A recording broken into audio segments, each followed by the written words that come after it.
我和同一个男人结了7次婚，他为了他的初恋跟我离了7次婚，只为能毫无顾忌地和他度假，不让他承受任何流言蜚语。第1次离婚时，我用自残的方式试图挽留他，最后住进了医院，他却连一眼都没来看过。第2次，我放低姿态，去他公司应聘当了他的助理，只为能多见到他。到第6次离婚时，我已经学会了安静收拾行李，毫无波澜地离开我们的公寓。我的崩溃，一味妥协，麻木退让，只换来一件事，他按部就班地回头跟我复婚，然后重复同样的戏码。直到现在，听说他的初恋要回国，我先一步把离婚协议递到了他面前。和往常一样，他计划着之后再跟我复婚，可这次他不知道，我要彻底离开了。拉丽莎回来了，我们离婚吧。我把早已签好字的离婚协议递给杰夫·维斯特，脸上平静无波。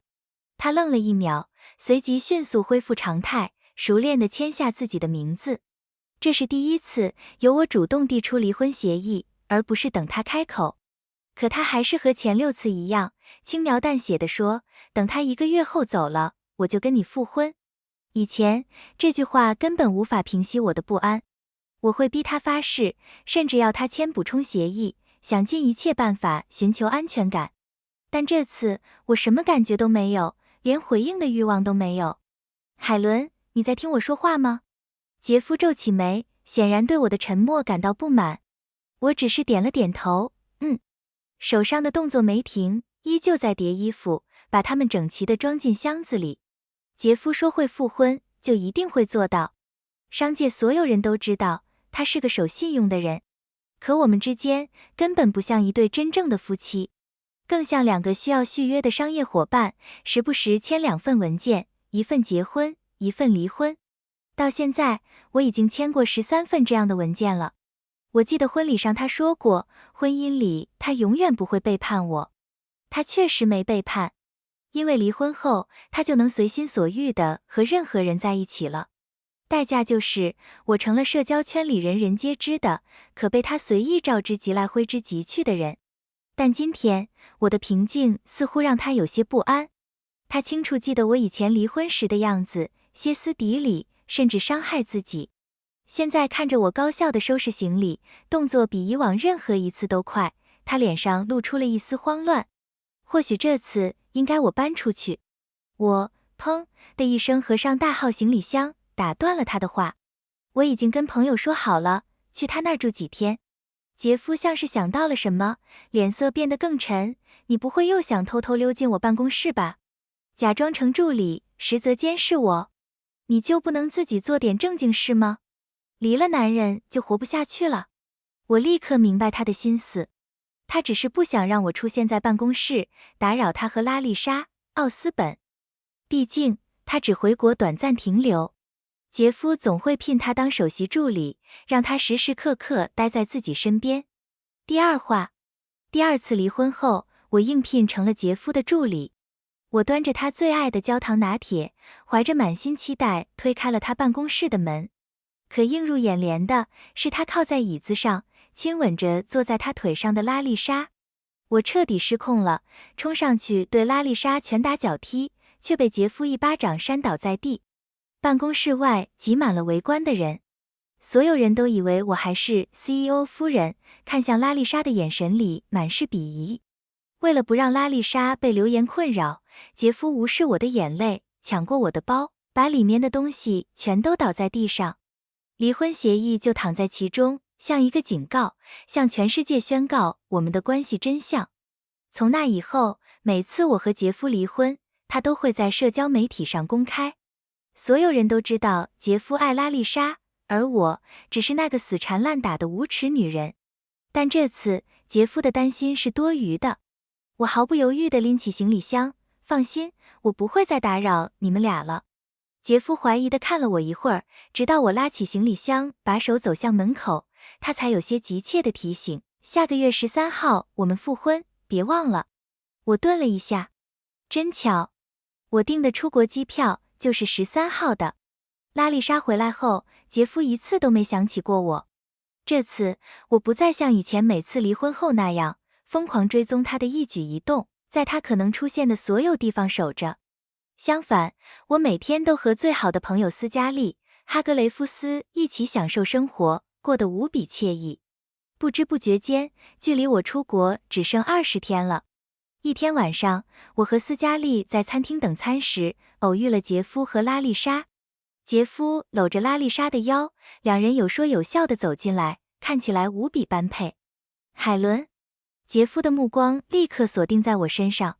拉丽莎亲昵地靠向他，挽住他的肩膀，笑容甜美。海伦，真巧啊！看到我的目光停在拉丽莎身上，杰夫下意识地往前迈了一步，把她稍稍挡在身后。他怕我像以前一样，不假思索地就冲上去对拉丽莎动手。但我没有，我甚至拉住了蠢蠢欲动，想为我出头的斯嘉丽。我随意笑了笑，是啊，真巧。察觉到我的克制，拉丽莎笑得更自信了。抱歉呀，海伦，她晃着杰夫的胳膊，撅着嘴说，杰夫本来订了这家餐厅，想单独陪我吃饭的。看来你们得换个地方了呢，对吧，杰夫？你说句话啊，不然海伦该以为我欺负她了。杰夫的目光在我身上闪烁了一下，带着一丝犹豫和算计，最后只是点了点头。他什么都没说，可传递的信息却比任何话语都清晰。斯嘉丽撸起袖子就要上前理论，我轻轻按住了他的胳膊，没关系，我们换一家就好。是啊，换一家，只要没有杰夫的地方，哪里都好。出国的日子越来越近，我没必要在我的前任身上浪费时间，做无意义的争执。毕竟，作为一个合格的前任，就该把杰夫当成空气。餐厅经理察觉到气氛不对，笑着打圆场，你们俩真是郎才女貌，太般配了。杰夫的目光带着一丝警惕和好奇看向我，似乎想知道我会说什么，做什么。但我完全没理会，拉起斯嘉丽的手，转身就走。杰夫愣在原地，显然没料到我会毫无反应。第3话，拉丽莎连叫了几声杰夫的名字，语气里渐渐带上了不耐烦，她才终于把目光从我的背影上挪开，转向他。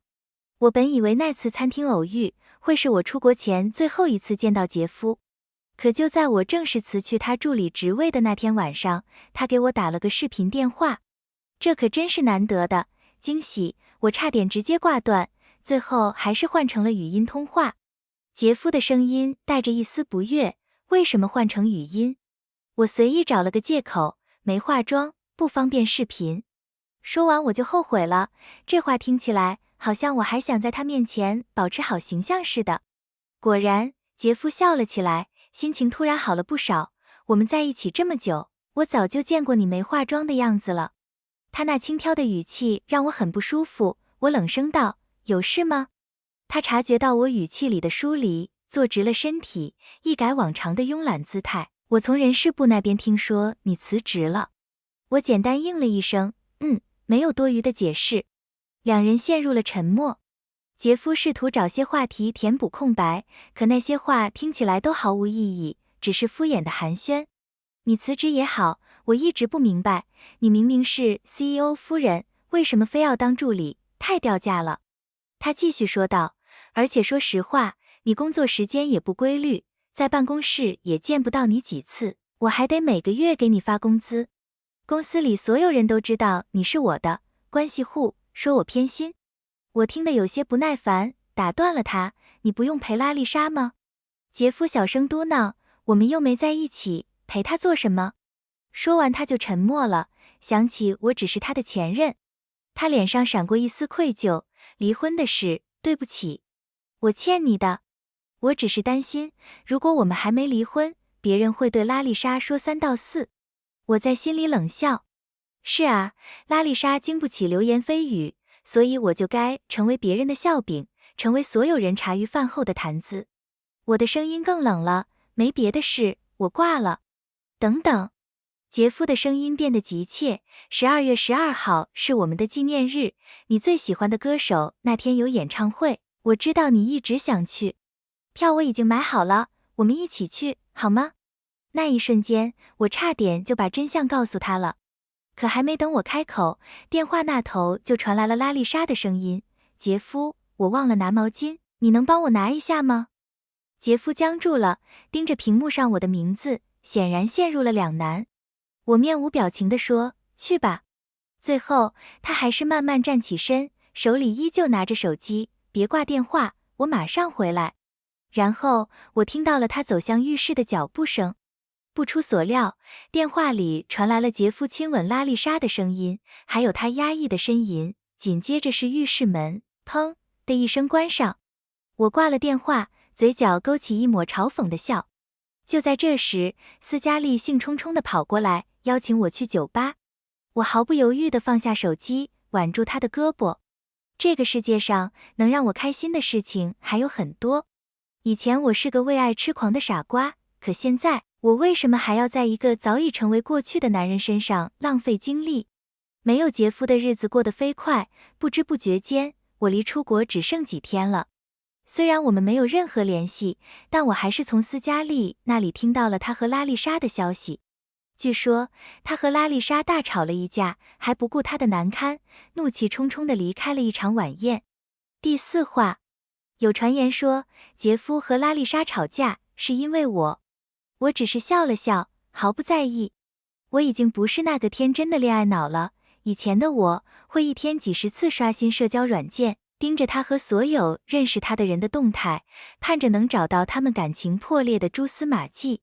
只要发现一点苗头，我就会立刻冲到杰夫身边，提醒他我才是那个真正爱他的人。可真正相爱的情侣，床头吵架床尾和，第二天一早就能和好如初。就算他们吵架真的是因为我又怎样？我从来都只是他们这场游戏里的一个配角而已。不过，那之后，杰夫给我打电话的次数越来越多，但我要么直接挂断，要么找借口拒绝见他。直到我出国的前一天，他再次邀请我去看演唱会，票我已经拿到了，今晚见。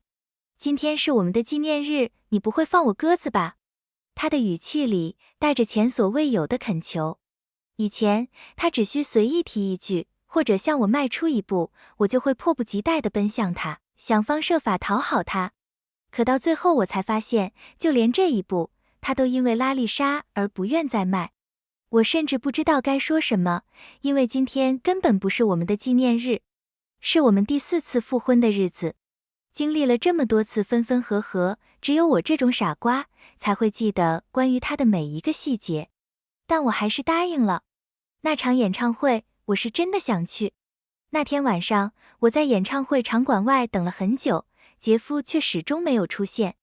我点开他刚发来的语音消息，他道歉的声音里夹杂着演唱会的背景音，还隐约能听到拉丽莎轻快的笑声。对不起，拉丽莎突然有点不舒服，我得送她去医院。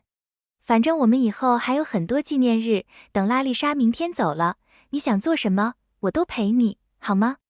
演唱会终于开始了，轻柔动听的音乐在体育馆里回荡。我关掉了聊天软件，1个月来第一次打开了社交媒体。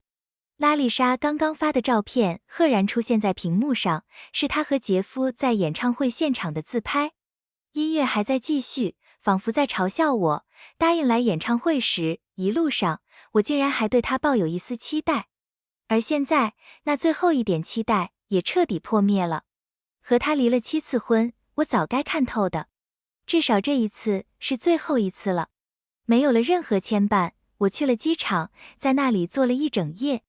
早上7点，我办完了登机手续。杰夫给我发消息，问我什么时候复婚。